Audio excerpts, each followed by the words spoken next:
Salut Vetters, Patrick ici avec Vetted. Aujourd'hui, nous allons parler de Dylan Borland. Il est l'un des lanceurs d'alerte, témoins qui ont témoigné lors de l'audience sur les ovnis à la Chambre des représentants le 9 septembre. Et il est récemment apparu dans le podcast Weaponized avec George Knapp et Jeremy Corbell dans ce qui semble être une interview en plusieurs parties, et ils ont publié la première partie. Donc, Dylan Borland, ce n'est pas la première fois que nous avons cette conversation, et ce n'est pas la première fois que nous enregistrons cette conversation.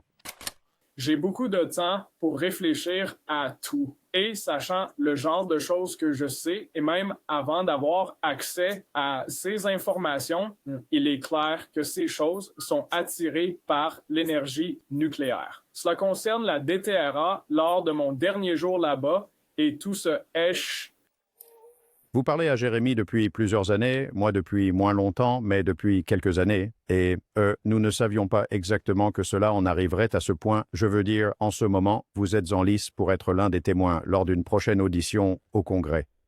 Maintenant, familiarisons-nous un peu avec qui est Dylan Borland. J'ai rassemblé cette petite compilation de sa déclaration d'ouverture lors de l'audience sur les ovnis du 9 septembre.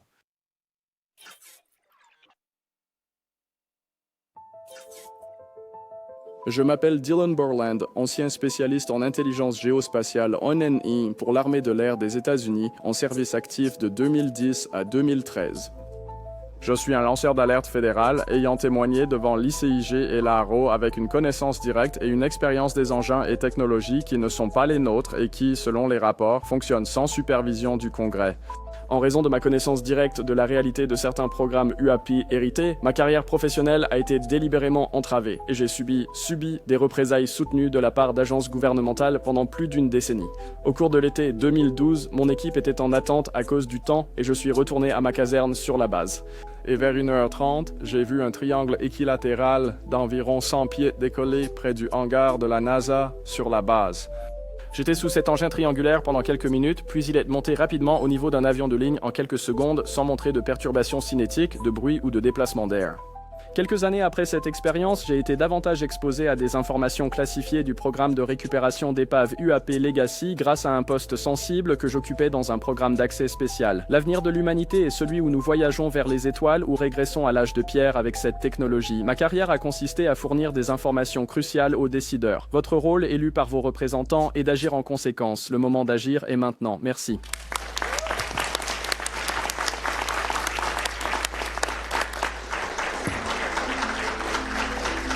Avez-vous peur pour votre sécurité? Oh, monsieur, c'est une question compliquée.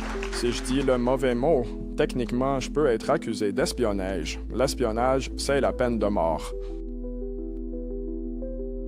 Et c'est un peu drôle que pendant cette audition, Lauren Boebert a en fait appelé Dylan Dr. Borland. Merci beaucoup, Monsieur Nuccitelli. Dr. Borland. Alors, tu sais, ces auditions, mec, je te jure que les gens ne se préparent pas du tout, n'est-ce pas? Et je veux dire, ce n'est pas un docteur, je ne sais pas pourquoi elle continuait à l'appeler ainsi. Possible, oui. Merci beaucoup, Dr. Borland. Passons maintenant à une partie de cette interview avec Jeremy et George. J'ai fait une petite compilation de différentes parties de l'interview qu'ils ont publiée pour aider à la résumer. Je mettrai un lien dans la description vers l'interview complète que je recommande vivement de regarder. Ce n'est pas vraiment très long. Juste comme une petite note, vous allez voir un extrait censuré apparaître plusieurs fois pendant cette interview parce qu'ils ont censuré plusieurs parties. Donc, ce sera quelque chose comme ça. Censuré. Eh bien, c'est exactement ça, en fait. De toute façon, regardez cette compilation que j'ai faite des différents moments forts de l'interview. Sur mon téléphone, fumant une cigarette, et je vois une lumière blanche surgir du hangar de la NASA. Elle monte à environ 100 pieds et s'arrête. Je sais que c'était le hangar de la NASA parce que j'ai censuré. À 1h32 du matin en semaine, c'était un mardi, mercredi soir. Je suis sûr que ça venait de là parce que j'ai censuré. Et dans ma tête, je pense, oh, un test de ballon météo. Vous testez quelque chose, censuré, pas de problème. Donc cette lumière blanche apparaît et s'arrête à 100 pieds. J'allume ma cigarette, je finis mes cigarettes environ 6-7 minutes après et je commence à marcher vers la piste de vol. Parce que je suis de garde, je dois retourner à l'étage des opérations si le temps se dégage. Et la nuit, je marchais sur la piste. Alors que je marche vers la lumière pour aller sur la piste à ma gauche, la lumière blanche traverse la ligne de vol vers moi. C'est un triangle équilatéral de 100 à 150 pieds, apparaît juste au-dessus de moi, à 100 pieds au-dessus de moi, à 100 pieds devant moi. Le triangle avait une peinture de vol métallique noire. Je suis un passionné de voitures et ça avait l'air cher comme un look classique, comme si on pouvait voir la lumière scintiller dessus. Triangle équilatéral, je ne pouvais voir que le bas et les angles. C'était un angle droit de 90 degrés tout autour.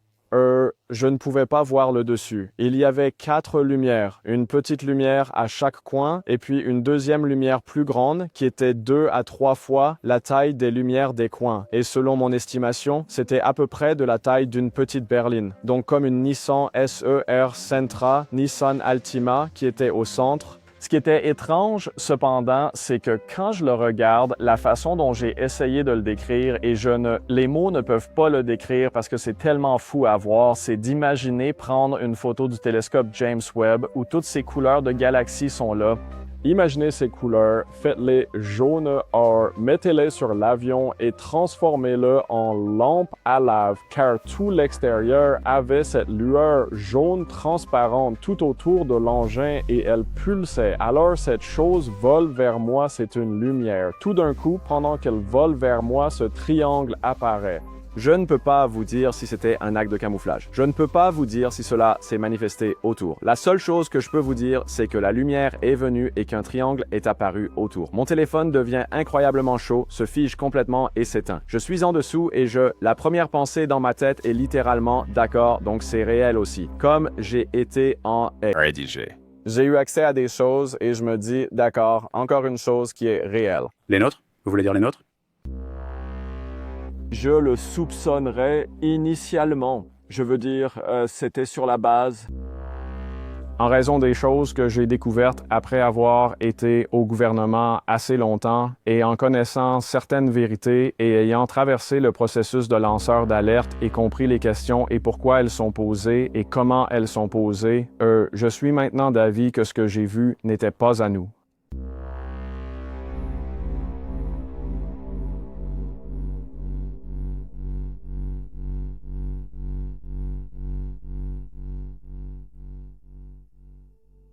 Donc, vous avez une connaissance directe des pannes étant des engins réels d'origine inconnue ou non humaine. De votre fonction officielle, vous avez une connaissance directe de cela. 100%. Non seulement je l'ai, mais j'en ai témoigné. J'ai fourni des documents le prouvant et il m'a été prouvé que ce que j'ai fourni était en fait vrai. À qui avez-vous témoigné? Énumérez-les. Le personnel du Sénat, le personnel de la Chambre, AARO et l'ICIG. Sous serment? Chaque sous serment. Le FBI était là, l'ICIG était là, le DOD était là à certains moments, des membres du personnel des services armés, du renseignement. En gros, j'ai tout fait pour dire la vérité et enregistrer cela car j'ai de graves inquiétudes pour ce qui arrive aux gens. Y a-t-il autre chose entre cette chose que vous avez vue qui est allée? D'autres expériences, des choses que vous avez vues, soit en tant que citoyen, soit en travaillant pour le gouvernement, que vous souhaitez partager avec nous? Il y en a beaucoup. Je pense qu'à ce stade, ce que je dirais est ceci. J'ai une connaissance directe et de première main et une exposition à la récupération de crash, à l'ingénierie inverse, à l'intégration de la technologie dans Rédiger. ainsi que la pièce de technologie la plus importante de la planète, et ce ne sont pas les engins eux-mêmes. Ce serait la source d'énergie. Vous pouvez faire cette évaluation vous-même. D'accord. Et ne vous inquiétez pas, car cela ne s'arrête pas là. À la toute fin de l'épisode, ils disent ceci. Mais Crowers expose spécifiques sur les preuves concernant l'ingénierie inverse des pannes et dans une capacité officielle, c'est-à-dire pendant que vous étiez au travail et avec ces individus. Pouvez-vous, je sais que vous avez essayé de le faire de plusieurs manières différentes. Vous êtes allé à l'ICIG, vous avez témoigné devant l'AARO. Qu'est-ce que vous avez vu et découvert et que pouvez-vous nous dire à ce sujet? À suivre dans la deuxième partie de notre interview avec le lanceur d'alerte Dylan Borland.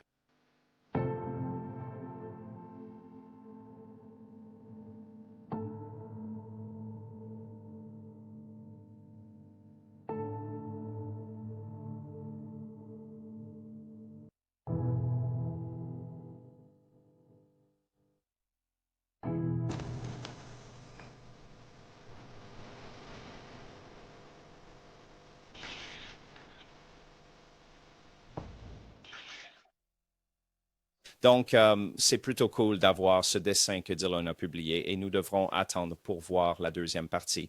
Et vous savez, je l'ai trouvé assez intéressant à écouter. Je pense qu'il y a des vétérans en ligne qui remettent en question son dossier de service, mais vous savez, je ne suis pas un vétéran, donc je ne touche pas à ça. Je pense que c'est un peu une affaire de vétéran contre vétéran. Donc, j'espère que Dylan pourra répondre à certaines de ces allégations de ces autres vétérans qui remettent en question son dossier. Mais encore une fois, je ne touche pas à ça. Nous laisserons cela aux vétérans pour en discuter entre eux. Donc, de toute façon, je mettrai un lien ci-dessous. Allez voir l'interview complète oui, l'histoire de Dion est intéressante. Je veux dire, nous devrons attendre et voir s'il peut révéler plus d'informations sur ce qu'il sait, n'est-ce pas? Et la source d'énergie de ces véhicules, je suppose. Je ne suis pas sûr. Mais j'attends avec impatience la deuxième partie. Et d'accord, on se voit à la prochaine. Rappelez-vous, chaque jour est un cadeau. Paix.